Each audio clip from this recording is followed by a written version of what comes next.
Hey survivors, welcome to the channel. I'm Trombo, and I have some combat questions for Project Zomboid. If you've been following this game, you know it is super deep on the survival side, and the combat side is no different. For example, what do you think happens when you attack an armored zombie, or when you use one hand for a weapon instead of two?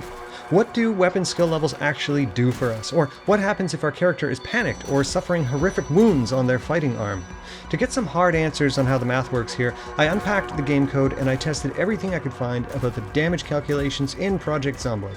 This is my biggest deep dive video ever, and we're going to look at all of the more than 20 factors that determine your damage in this game. So, if you want to stay alive, protect your home, and protect your friends, let's go. Alright, we'll break the video into two parts. We're going to look at the damage calculations in the order that the game processes them. And for the most part, we can break that into two sections. We have the internal half, and then the situational half. For the most part, the first calculations, the internal ones, have to do with the state of your character. That's your moodles, your weight, your weapon skill, that sort of thing. Then we have the situational calculations. These are things that you need to think about in every fight, like your combat positioning, your attack combo, your target's armor rating, stuff to make the most out of every fight. If you already know a lot of this stuff, just scroll through the different topics in this video, because I can almost guarantee that you will find some new information in here today. Alright, so let's get into it. Internal factors first. So let's look at the easiest thing first. This is your base weapon damage. If you've looked at Project Zomboid's wiki, you already know this part. Every weapon in Project Zomboid has a minimum and a maximum damage value.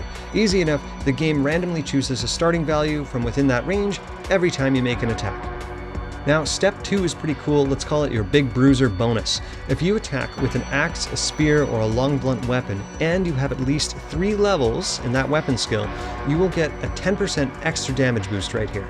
So that's a 1.1 times multiplier. Or if you have level 7 in the weapon skill, you get a 20% damage bonus. So if you ever felt that axes, spears, or long blunt weapons were very good in the late game, now you know why. Now, step 3 is for melee weapons only. We're going to add a strength multiplier. Your default strength in Project Zomboid is level 5, and that gets you a 1.0 multiplier, so no real effect on your score. But for every skill point above or below level 5, we're going to add or subtract 0.05 or 5% from that multiplier. So at 0 strength, you're down a 25% damage penalty. But at level 10 strength, that's 5 levels above 5, so you've gained 25% damage. If you want to get buff and get more damage, check out my nutrition video to get a strength XP bonus from protein. Step 4 is also for melee weapons only, and this one is a penalty, your pain penalty. Maybe you haven't noticed this, but attacking while in pain can sometimes reduce your damage. See, pain is pretty tricky. For every melee attack you make, the game will check all of your wounds, like bites, scratches, and whatever. All of these wounds contribute a pain score.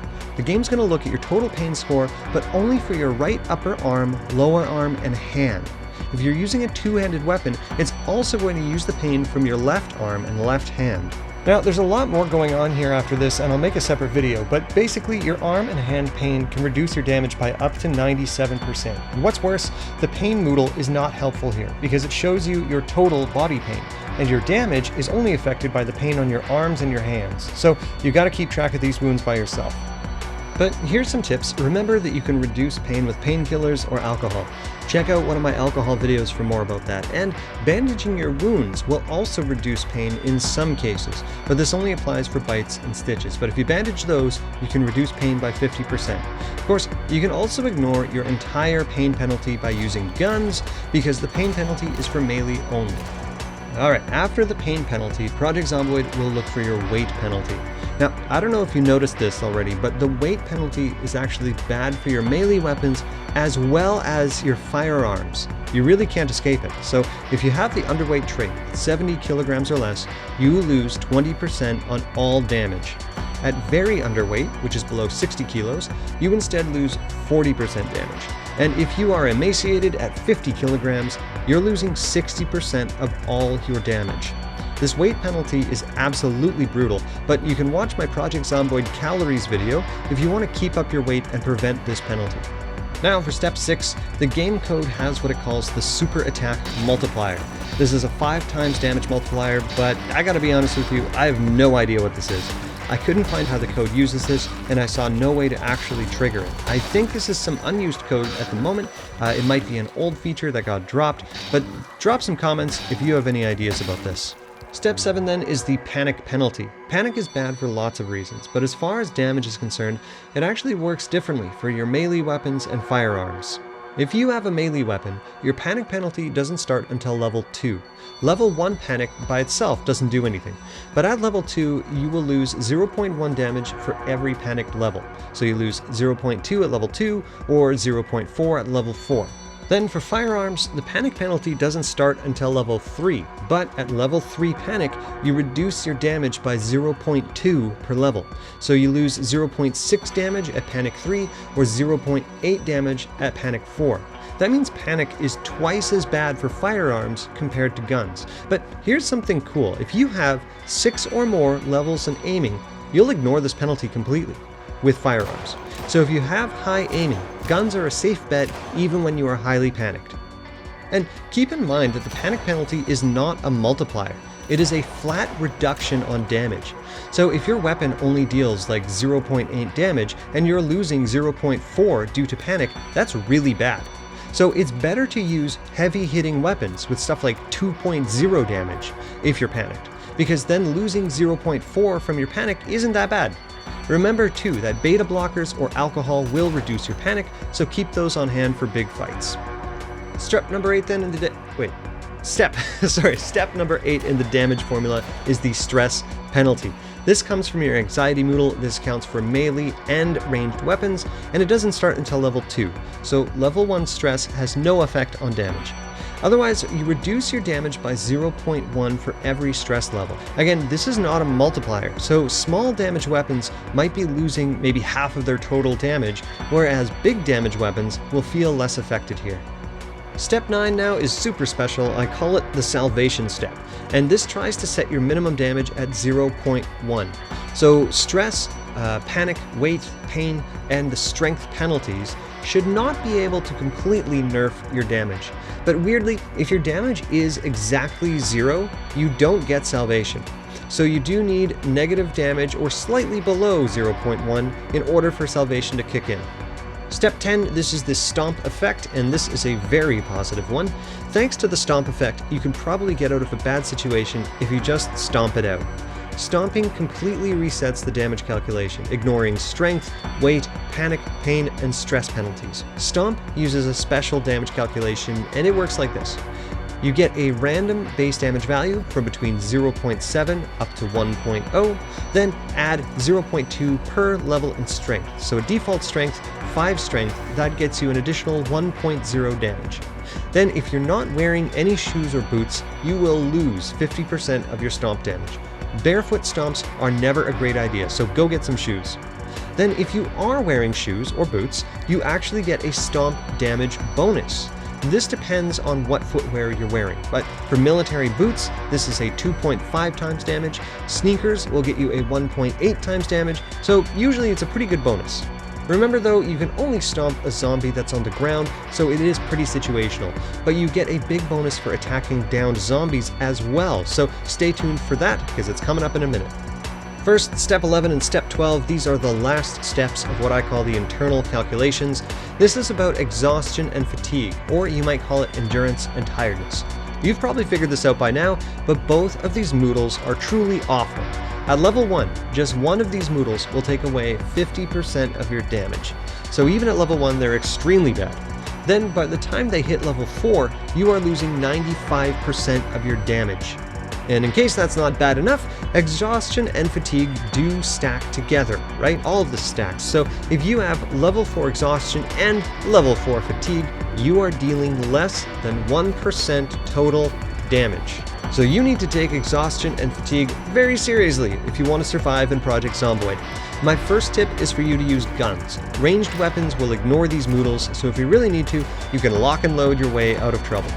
Obviously, make sure that your character gets lots of sleep, and if you want tips on recovering exhaustion, you can check out my exhaustion deep dive video. There is one super easy trick to recover exhaustion very quickly, and if you know that trick, please drop it in the comments for people to check out. Quick side note now while you digest the first half of this video. If you like indie games and you want to support some indie game development, check out my website, trombospace.com. I've got a new minigame up there now called Snack, and I don't want to say too much, but if you want to add a bit of demented spookiness to your holiday season, I really think you might get a funny kick out of it. I also just pushed a big update to my elemental immersion game, Gaia Snake, which now starts with all challenges and environments unlocked. So you can go in and craft the Gaia Snake levels that you want right from the moment you start playing. You can also subscribe to my mailing list at trombospace.com, and who knows, maybe one day I'll announce a game that doesn't involve snakes. Okay, so now we're done with the internal calculations. We're going to move on to the situational calculations now, which are mostly about your attack positioning and your targets. So let's look at step 13 of the damage formula, and this is your body part multiplier. This only works when you attack down Zeds, and basically there are two special things that might happen if you hit the legs or the head. Let's start with the legs. If you have a zombie on the ground and the game thinks that you're hitting its legs, your damage calculation will get an override here that sets your damage to exactly 0.05. That is basically nothing. On the other hand, if you hit some heads, that is awesome. If you hit the head, you get a 3 times damage multiplier. It sounds good, but there is a trick here. The game is pretty finicky on how it checks your targeting, so if you want to avoid hitting zombie legs and get better at hitting zombie heads, I strongly recommend that you check out Retinaru's video about Project Zomboid targeting. This video is pretty much required viewing for this game, so make sure you check it out sometime. Next, have a look at what your target is wearing. In step 14, we look at the armor penalty, and zombies will get an armor bonus here based on their clothing. If you ever thought that firefighter zombies or zombies in leather can seem up to 5 times tougher than normal Zeds, this is why. If your target zombie is standing, the game is going to randomly choose a body part and check what that part is wearing. Your damage will then get reduced by the scratch resistance of that clothing, and it uses the resistance as a percent. So if they have body armor with 50 scratch resistance, you might deal only 50% damage to that Zed. If they have a helmet with 100 scratch resistance, that is very bad. But don't worry, the game will cap zombie armor at 79%. This armor stuff is actually pretty cool because bladed weapons and spears can create holes in clothing while you fight, and those holes will reduce scratch resistance. So if you're up against police, firefighters, lots of leather or other heavily armored Zeds, you can pull out a blade or a spear and have an easier time with it. Okay, step 15 now is insane. This is the critical hit check, and it uses a huge series of calculations to determine your critical hit chance. Truly, there is a lot of things affecting your critical hits here. So if you want to get more critical hits, check out my critical hit deep dive. It's a whole different video. The absolute basics of critical hits is just this. You have some chance to add a critical hit multiplier to your damage, and usually that multiplier is between 2 times and 10 times damage. There are some special modifiers on crit chance, and then also weapons like guns, knives, and spears have some extra special techniques for crits. So I really recommend you check out my critical hit video if you want to know more about it and get better at critical hits. Next up, we look at your combo factor. The attack combo bonus isn't easy to notice, but it's super useful for people who like to use short blade weapons. If you hit a zombie at least 4 times, then you have started a damage multiplier based on a combo formula. The formula goes like this. Your multiplier gets 1 point for every hit on the zombie, then subtract 2 points, then multiply that by 1.5. So basically your first combo hit, that's hit number 4, will get 3 times damage, and then hit number 5 gets 4.5 times damage, and this just keeps going up. This is cool because short blade weapons usually do very little damage. However, they also cost like 0 exhaustion to use. So making small attacks with these weapons will add up into some big damage and only 0 exhaustion, thanks to the combo factor. Now, step 17 is something you have total control over. This is your distance factor. The distance factor was sort of the big discovery that launched my channel, and I think it's a really cool combat mechanic. Basically, you want to make a high distance factor because it's going to multiply your damage. The calculations for your distance factor have changed a bit over time, but here's how it works today. For melee weapons, the game gets the distance from you to your target. Then it divides that distance by your weapon's maximum range. So if your attack distance is about the same as your maximum weapon range, that'll get you a value hopefully close to 1. If your distance is less than maximum range, the value will be less than 1. So try to hit melee targets at max range. For shotguns, it's different. The game just sets your distance factor to 1 automatically. Range does not matter for damage on these types of weapons, which are called range fall-off weapons. For all other gun types, the distance factor is set to 0.5 automatically. Then, now that the game has some basic distance factor for you, it will multiply that by 2 to create your damage multiplier. So melee weapons can get up to a 2 times damage bonus depending on your distance, whereas shotguns will always get a 2 times damage bonus. And then for other guns, this just creates a 1 times multiplier, so there's really no effect here. Interesting note for guns here though, the game code used to use the distance factor to boost your damage on point-blank attacks. Right now though, that code doesn't actually get used. But point-blank damage is still good. You can get a better critical hit chance for point-blank attacks. So although point-blank doesn't affect your distance factor and your damage directly, it does help your critical hits. Alright, moving to step 18, this is an easy one. This is the back attack bonus. If you are behind your target, you get a 1.5 times damage multiplier. It requires you to be a bit sneaky, but that's 50% extra damage, so it's pretty good. Step 19 now is a bit funky, but if you want to fight other players, or you want to attack the future NPCs, you should be aware of this one. This is the character type modifier. Just so you know, if you attack a zombie character, the game is actually going to multiply your damage by 1.5, so an automatic 50% bonus against zombies. But if you attack a survivor character, some player or an NPC, the game is actually going to reduce your damage by 60%. This was difficult for me to test because player HP is handled differently than zombie HP, but once we have proper NPCs in the game, I think this is going to be important. This basically means NPCs will be much harder to kill compared to zombies, especially if they're smart about what armor they're using. Okay, step 20, this is your weapon perk multiplier. But Trombo, you say, didn't we already talk about this? And yes, you're right. Back at step 2, we said that axes, spears, and long blunt weapons get a damage boost at level 3 and again at level 7. But actually, that was just extra. Those 3 weapon types, they get the Bruiser Bonus, and that's actually just a greedy double dip on extra damage. So here's how your regular combat levels also affect your damage for all weapon types. At level 0, all of your weapon skills actually have an automatic 0.3 multiplier on damage. This means you are losing 70% of your damage just because your character doesn't know what they're doing. But then, every time you level up the skill, you gain 0.1 on this multiplier. This is really cool. That means at level 1 skill, you go from a 0.3 multiplier up to a 0.4. Sure, your damage still isn't great, but by gaining that 1 level, your multiplier just got 33% bigger. Then, here's where it gets interesting. We saw that going from level 0 to level 1 increases your perk multiplier by 33%. But now, check out the max levels. When you go from level 9 to level 10, your multiplier goes from 1.2 up to 1.3. So your multiplier only increased by about 8%. This means that the early combat levels give you the biggest boost to your damage. So keep that in mind. Grabbing a few little combat levels on character creation or grinding out those weapon levels in the early game can actually make for very substantial increases on your damage. And step 21 now, let's look at your ground attack bonus. This is probably my favorite bonus in the game, and I highly recommend that you exploit it to its full potential.